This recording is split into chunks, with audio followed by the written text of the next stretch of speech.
ऐसे ही कुछ लोगों की कहानी मैं आपको सुनाने जा रहा हूं।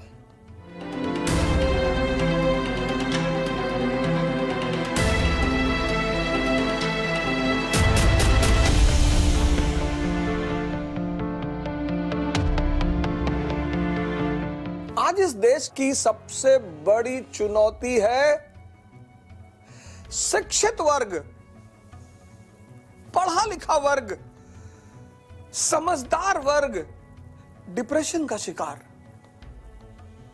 अवसाद, डिप्रेशन। युवा को तभी तो इस देश में एक और परंपरा शुरू हो गई, वृद्ध विवाह परंपरा। पहले कुप्रथा थी बाल विवाह, अब वृद्ध विवाह।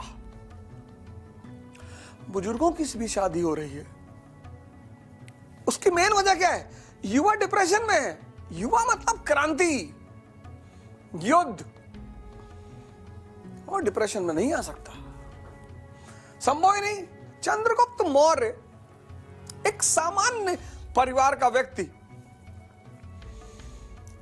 भारत का सम्राट बन रहा है। भारत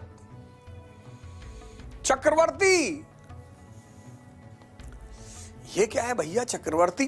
हालांकि ऐतिहासिक तौर पर भारत का पहला चक्रवर्ती सम्राट माना जाता है अशोक को। चक्रवर्ती कौन? मिथुन चक्रवर्ती? नहीं। चक्रवर्ती कॉन्सेप्ट है अर्थशास्त्र में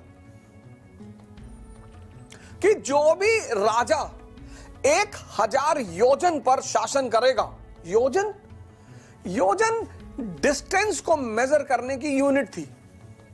1 योजन बराबर 7 किलोमीटर। तो 7000 किलोमीटर पर जिसका शासन होगा, यानी पूरे भारतीय उपमहाद्वीप पर, उसको कहा जाएगा चक्रवर्ती। तो ऐतिहासिक रूप से जो पहला चक्रवर्ती सम्राट है भारतीय इतिहास का, वो है अशोक। अब ये मौर्य साम्राज्य की स्थापना कैसे हुई? महाजनपद पैदा हुए, मैंने आपको बताया 6वीं शताब्दी ईसा पूर्व में। 16 महाजनपद, उसमें सबसे विशेष महाजनपद मगध।